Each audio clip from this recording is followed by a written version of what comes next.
אשכוחי ירושלים תשכח ותשכח תשכח ימיני. La paracha de Pinchas, qui tombe toujours au juste avant les 3 semaines de deuil, entre le 17 Tammuz et le 9 Av, pendant les 3 semaines en général. La plupart du temps, c'est pendant les 3 semaines. Et on va voir le lien. Cette paracha qui porte le nom de quelqu'un qui a vécu dans le désert avec le peuple d'Israël. Et une paracha porte son nom, Pinchas. En fait, quel était qu'est-ce qu'a fait Pinchas?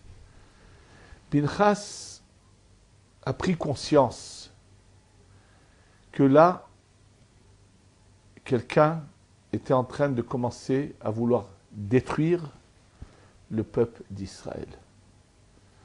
Malheureusement, ce qu'a fait Bilham, celui dont l'âme est à l'origine, dans le monde des âmes, avant la création d'Adam Arishon, est mitoyenne avec celle de Moshe Rabbeinu.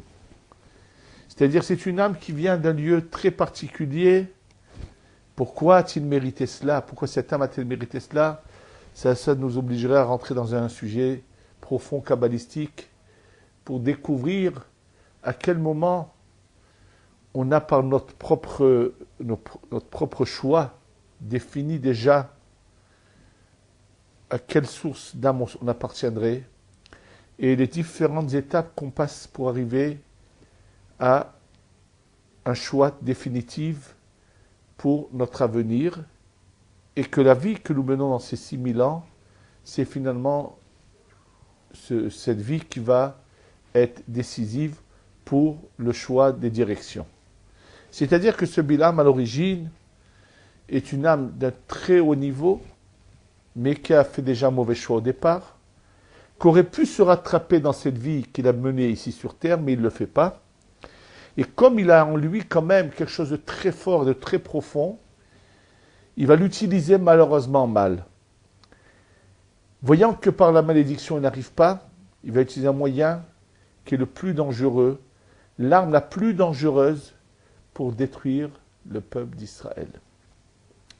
C'est de faire fauter le peuple d'Israël dans la faute que Dieu ne supporte pas et qui est l'extinction que Dieu préserve du peuple d'Israël. C'est quoi? C'est de faire fauter un homme juif avec une goya ou une femme juive avec un goy, c'est vice-versa. Pinchas a une grandeur très exceptionnelle qu'il acquiert lui-même. Il voit qu'il y a quelque chose ici, un danger terrible et qu'il faut agir. Il est prêt à mourir. Il va avec l'intention de mourir parce qu'il est persuadé que lorsqu'il ira agir, il va être ensuite, ceux qui l'entourent vont certainement le tuer, puisqu'il camoufle ses intentions de vouloir aller poignarder et tuer le chef de cette tribu de Shimon, Zimri ben Salou. Et il était clair que au moment où il allait le tuer, la tribu de Shimon se serait jetée sur lui et l'aurait massacré. Et il se passe 12 miracles sont comptés dans l'action de Pinchas. Mais il ne s'attendait pas à ces miracles. Lui va avec l'intention de se sacrifier pour sauvegarder l'existence du peuple d'Israël. Il faut agir, il agit sans réfléchir.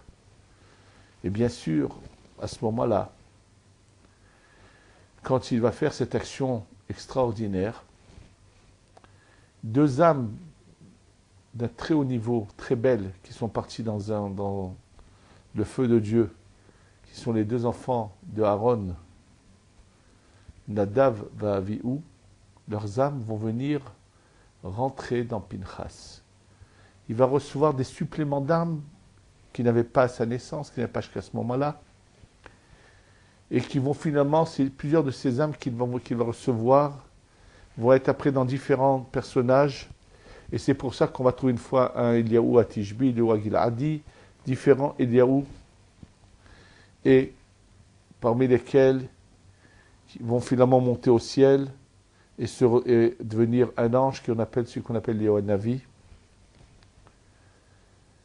Tout cela, il l'a eu parce que, comme le dit le Rahim Akadosh, dont on va parler après, puisque cette semaine, dans quelques jours, ça va être Saïloula, le lendemain de la partie de Pinchas. Dieu vient témoigner que son action, il ne l'a faite que pour l'honneur de Dieu, sans aucune considération personnelle, sans aucun orgueil personnel. Et ça, combien c'est difficile d'arriver à cela, d'être sûr que lorsqu'on exprime une opinion, qu'on le fait vraiment pour Dieu et qu'on ne dit pas des opinions parce qu'on a quelque chose qui nous concerne, on est concerné par un problème et donc notre clairvoyance est faussée et on fait ou on dit des choses qu'il ne faut pas faire ni dire. Je vais citer pour cela un exemple que je viens de connaître. Ici en Eretz Israël, dans le monde séfarade, la plupart, dans beaucoup de minyanim, on se conduit selon la conduite qui a dicté le Harizal. Je vais donner un exemple. Normalement, les séfaradim ont la coutume que s'ils sont assis et qu'ils entendent le Kaddish, de ne pas se lever pour le Kaddish. Ce n'est pas le cas des Ashkenazim, qui eux doivent se lever au moment où ils entendent le Kaddish. Mais, en fait, le Mechaber et même le Harizal, si on est debout, on reste debout, mais si on est assis, il n'y a pas d'obligation de se lever. On peut rester assis pour le Kaddish. Par contre, le Harizal lui-même, s'il était debout, à la fin de la Hamida, le Kaddish allait être dit, il ne se pressait pas de s'asseoir, il restait debout pour le Kaddish. C'est-à-dire que si un Kaddish a surpris quelqu'un debout, c'est sûr qu'il doit rester debout, c'est clair. Il y a un Kaddish, par contre, dans lequel le Harizal dit qu'il faut être debout. C'est celui du vendredi soir, avant qu'on dise Barechu et Hashem Amevorach. Rabbi Haïm Vital, dans son Sidour, écrit qu'il faut se mettre debout parce qu'on va recevoir un supplément d'âme dans ces paroles-là, après du Kaddish et de Barechu. Et d'ailleurs, le Ben Ish Chai ramène ça, Kaf HaChaim ramène plusieurs commentateurs de Halacha qui ramènent cette opinion, et qui est d'ailleurs la coutume répandue dans tout Eretz Israël, qui est la coutume également des Mekoubalim de Beth El, qui était le lieu où le Racha se trouvait à Yerushalayim. Et c'est une chose qu'il faut faire, puisque le Hida dit que tout ce qui concerne la Tfila, on a l'obligation de suivre le Harizal. Et d'ailleurs, le Rav Ovadia Yosef, qui en général, lui, lorsqu'il y a une discussion entre la Kabbalah et la Halacha, ne va pas selon la Kabbalah, dit qu'il faut être selon la Halacha, mais en ce qui concerne la Tfila, la prière, est totalement d'accord qu'il faut suivre la Kabbalah. Et c'est pour ça qu'il ramène également que dans le Kaddish du vendredi soir de Barechu avant Arvit, qu'il faut être debout, parce qu'à ce moment-là, on reçoit un supplément de Ruach de Shabbat. Chacun reçoit cela. Et voilà que quelqu'un m'appelle en me disant que dans sa communauté, lui et d'autres personnes étaient debout pendant le Kaddish qui est avant Barechu. Et celui qui, je ne sais pas comment ça s'est passé, c'est pas important, qui dans cette synagogue fait office de rabbin de cette synagogue, a décidé d'interdire aux gens de se lever pour le Kaddish de la prière du vendredi soir. Sous quel prétexte que on doit suivre le Mechaber Rabbi Yosef Karo.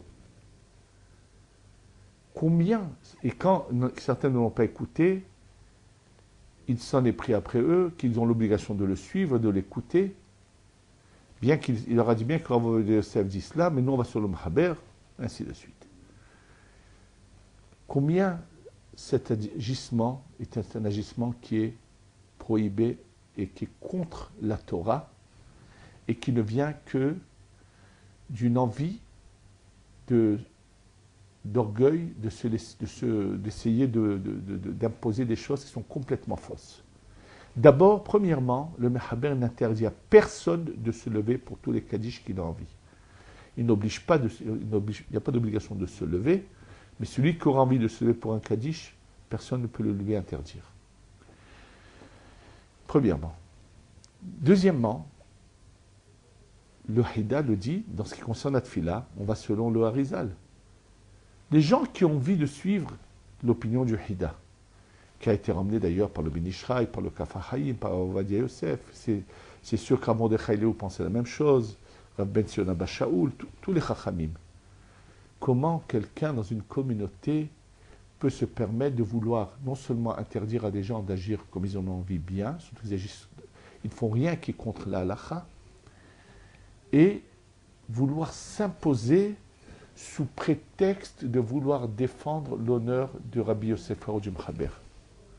Et là, de nouveau, on est confronté à quelqu'un dont l'agissement n'est pas du tout droit et avec uniquement pour l'honneur de Dieu, mais qui a quelque chose qui le concerne personnellement. Et c'est ça ce que dit le Orahaim HaKadosh. Il dit, la Torah, Dieu vient témoigner que Pinchas, ce qu'il a fait, c'était uniquement pour l'honneur de Dieu. Et cela, ça doit tous nous faire penser, surtout ceux qui dirigent des communautés, aussi bien les rabbins que les présidents et ainsi de suite, combien de fois leur agissement, leur décision n'est pas du tout pour honorer Dieu ou la Torah, mais uniquement parce qu'ils ont quelque chose de personnel qui les concerne, qui les touche et qui les fait agir ainsi. Et je crois que c'est le moment de se remettre en question et de penser à cela. Et surtout retenir cette paracha de Pinchas qui vient vraiment au moment de la destruction du temple. La destruction, c'est un peu une destruction du peuple. Puisque malheureusement, le peuple se retrouve à cause de cela en exil. Malheureusement, le peuple d'Israël s'est retrouvé en exil et on attend tout instant de voir la Géoula se faire et revenir.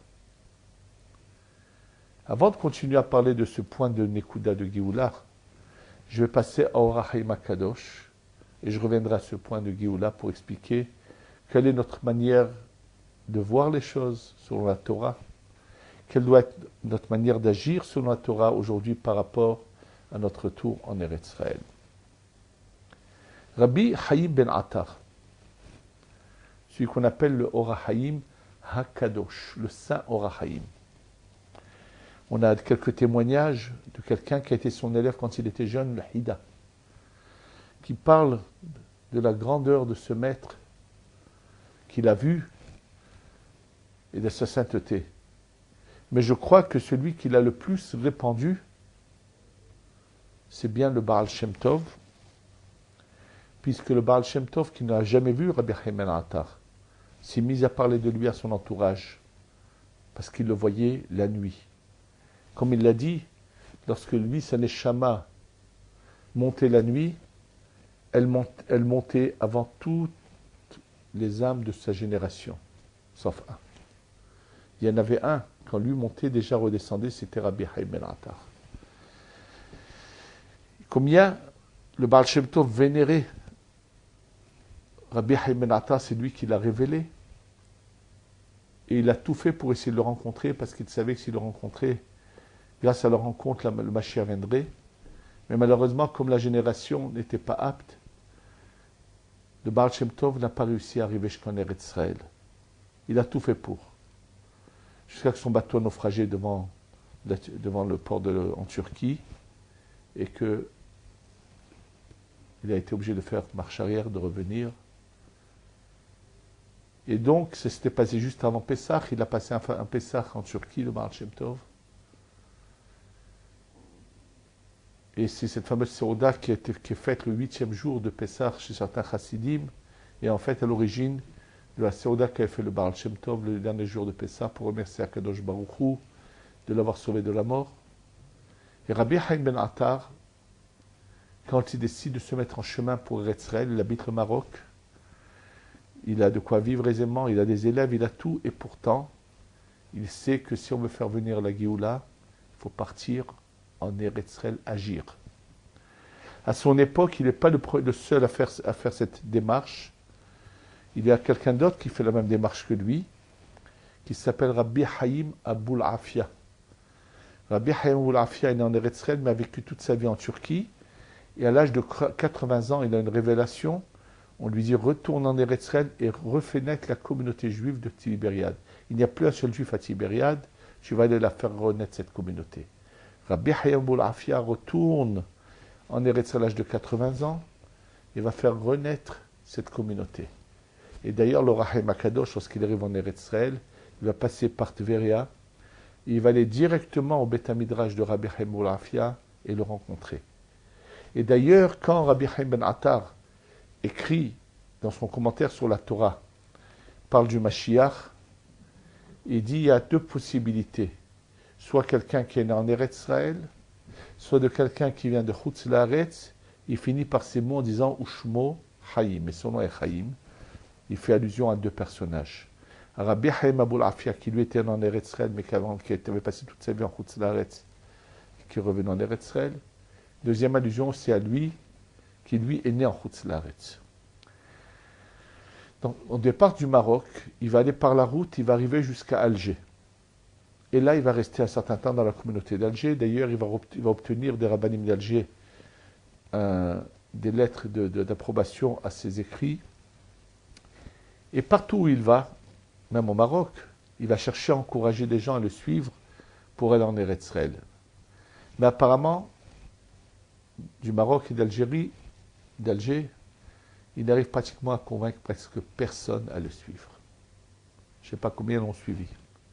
Par contre, il va arriver en Italie, il va rester 6 mois. Et quand il arrive en Italie, il arrive dans une communauté qui commence à s'émanciper, où le vent de l'émancipation commence à souffler, et lui va faire des cours qui vont réchauffer le cœur de ces juifs italiens, des juifs qui ont une très belle situation, mais il va de nouveau les rapprocher de la Torah.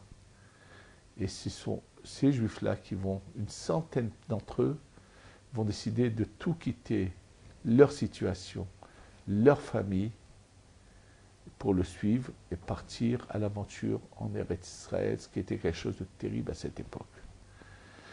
Ils vont prendre un bateau qui va les emmener jusqu'à Akko, et une bonne partie de leur épisode de voyage est raconté. On a des écrits. Malheureusement, il y en a qui vont mourir en arrivant. Mais le Rahim Akadosh, après qu'il arrive finalement à Yerushalayim, ne va pas pouvoir rester longtemps. Il va partir de ce monde parce que la génération n'est pas apte à ce que lui se dévoile comme Mashiach. Mais il va dire la parole suivante. Si plus de Juifs m'avaient suivi, j'aurais pu me dévoiler en tant que Mashiach serait venu, j'aurais pu me dévoiler en tant que Mashiach. Ce sont les paroles du Rahim Akadosh. Et c'est sur ces paroles que je vais revenir. Et pour les expliquer, je voudrais ramener ce qu'a dit le Sha'arei Tshuva.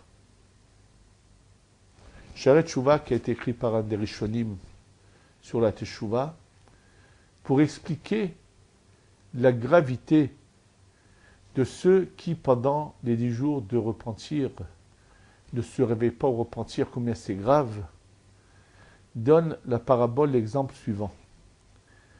des gens ont été attrapés, ont été mis dans une cellule, dans une prison. Mais voilà que ces gens-là sont des amis que le roi aime, des gens que le roi apprécie et aime. Et il sait que s'ils passent en jugement, leur sort ne sera pas très bon. Mais il veut les sauver. Qu'est-ce que fait le roi? Il prend des personnes qu'il paye, qui vont aller creuser depuis l'extérieur un souterrain qui va s'ouvrir dans la prison et donc leur faire un trou par lequel ils vont pouvoir se sauver. Et c'est ce qui va se passer. Tous se sauvent sauf un. Lorsque le roi vient pour vérifier, il en voit un qui est resté là, il est furieux. Comment? Tu avais devant toi la possibilité de t'échapper. Je t'ai tout fait pour te sauver et tu es resté quand même. Alors toi, je ne te fais pas de cadeau, tu passeras en jugement et tu vas recevoir pleinement le châtiment que tu aurais dû recevoir. Parce que on te donne une chance, tu ne sais pas la prendre, c'est terrible. C'est exactement la même chose qui nous est reproché si Chas Shalom, pendant les 10 jours de repentir, ce qu'on appelle Asret Metchouva, on ne se réveille pas. Et on ne fait pas une vraie teshuva devant Dieu. Puisque Dieu nous ouvre les portes, nous fait passer par un passage pour éviter le jugement, pour éviter des mauvais décrets. Dans le livre du Kuzari, le roi de Kuzar va dire au Rav Alevi qui a écrit le livre de Kuzari, quand il va apprendre un peu des textes de la Bible, il va lui dire, mais comment se fait-il que lorsqu'ils ont eu la possibilité de repartir en Eretz Israël après 70 ans d'exil, le peuple d'Israël n'est pas parti dans son intégrité en retour en Eretz Israël. Et le Rav Alevi qui écrit le Sefer HaKuzari va lui dire, c'est notre honte qu'ils ont préféré rester en exil. L'exil n'est pas une récompense, c'est une punition que Dieu nous a donnée. Et voilà qu'aujourd'hui, comme nous approchons de la Géoula, ça fait partie du processus de l'approche de la Géoula, comme le dit Rabbi Yehuda Aftas, le grand Mekoubal, dans son livre Betlechem Yehuda sur le Etz Chaim, le montre dans le Harizal clairement que le processus de la Géoula commence par que la terre d'Eretz Israël revient sous la souveraineté du peuple d'Israël. Texte écrit clair dans le Betlechem Yehuda et dans d'autres textes encore comme ça. D'autres livres, je ne vais pas tous les citer maintenant. Et donc, c'est évident qu'on est en train de vivre un processus. Qu'est-ce qu'auront à dire tous ceux qui avaient la possibilité de venir, qui n'avaient pas de problème de parnassa, de moyens de survivre, de moyens de vivre, et qui pouvaient venir ici vivre en Eretz Israël, et qu'on préférait continuer à vivre dans leur commodité de Chutz Laretz de Galout. Ils veulent attendre que le Mashiach les emmène, comme ce que je viens d'entendre récemment. Quelqu'un qui m'a dit qu'il était en France pour une question de travail et qui s'est retrouvé dans une synagogue. Et puis quelqu'un de la synagogue le présente en disant, lui, il vient des territoires occupés. Alors il leur dit, d'abord, vous faites une erreur. Je ne viens pas des territoires occupés, je viens des territoires libérés. Et il a tout à fait raison. Eretz Israël nous appartient. Il faut qu'on arrête de se laisser convaincre par ces paroles haineuses des goïms qui veulent essayer de réécrire l'histoire et veulent ignorer que tout Eretz Israël appartient au peuple d'Israël et qu'elle retournera entièrement au peuple d'Israël et qu'on est dans ce processus. C'est clair qu'un processus s'est engagé qui a commencé malheureusement à la Shoah, à l'Holocauste, où il y a eu ce phénomène qui est mentionné dans la Kabbalah qu'on appelle la Nessira et qui était prévu déjà par la Kabbalah que ce serait une épreuve terrible, que si on ne sait pas la passer comme il faut, les conséquences seraient terribles, parce qu'il y a eu, c'est pas par hasard que c'était 6 ans, 6 millions de morts, 6 ans de guerre, 6 millions de morts. C'était ce qu'on appelle cette Nessira, c'est un long cours qu'on devrait faire de Kabbalah pour expliquer ce qu'est la Nessira, qui est comme cette mort avant une naissance, et qui représentait ces 6 000 ans qui sont 6 000 ans de êtres spirituels du temps qui sont masculins et féminins collés dos à dos. Et au moment où ils doivent se séparer, ce qu'on appelle les séras, pour venir face à face, il y a ce danger terrible qui s'est passé, qui a été malheureusement mal vécu. Et le retour face à face, c'est le retour du peuple d'Israël sur sa terre, qui fait que ce temps va s'unir et faire venir cette Géoula que nous espérons voir toujours. Donc ce monsieur, qui était là-bas, quand il a entendu ça, il s'adresse à quelqu'un et dit « Et toi, quand est-ce que tu attends pour venir ?» Et la réponse tellement stupide, qui est complètement à l'opposé de la Torah de ce monsieur qui lui a répondu, lui, il attend que le Mashiach vienne le chercher en France. Alors je lui dis, tu lui diras de ma part la prochaine fois, hein, que je crains qu'il attende longtemps, et que le Mashiach ne se pressera pas d'aller le chercher. Il est clair, il ne faut pas se leurrer, ni se raconter des histoires. Que on était, malheureusement, dans une punition qui s'appelle l'exil, le galout. Et que Baruch Hashem, le processus de la Géoula, de la délivrance a commencé. On nous a ouvert la porte, la possibilité de revenir en Eretz Israël, d'arrêter cette punition. Que tous ceux qui ont la possibilité et qui ne font pas le pas de venir, je ne sais pas ce qu'ils pourront répondre quand le Mashiach décidera de les faire venir et les questionnera sur leur agissement. Si le Rahaïm Akadosh témoigne et dit que s'il avait réussi à convaincre plus de monde, il aurait pu se révéler en tant que Mashiach, quel témoignage plus grand que celui-là pour comprendre que c'est ça la volonté de Dieu et qu'on doit tous l'appliquer. Que Dieu fasse que tous ouvrent les yeux, nous aussi, pour avancer dans le chemin de Dieu, de la Torah, de la lumière, qu'on suive ce chemin extraordinaire du Rahaïm Akadosh, de sainteté, de pureté, d'élan d'amour vers Hachem, et qu'on ait enfin la Géoula Shlema, Bekarov, Bimhera Beyamenu, Amen. Et je rappelle au public que ce dimanche, c'est Saïdoula au Rahaïm Akadosh. Nous, ici au collège, nous faisons une séouda pour le Rahaïm Akadosh.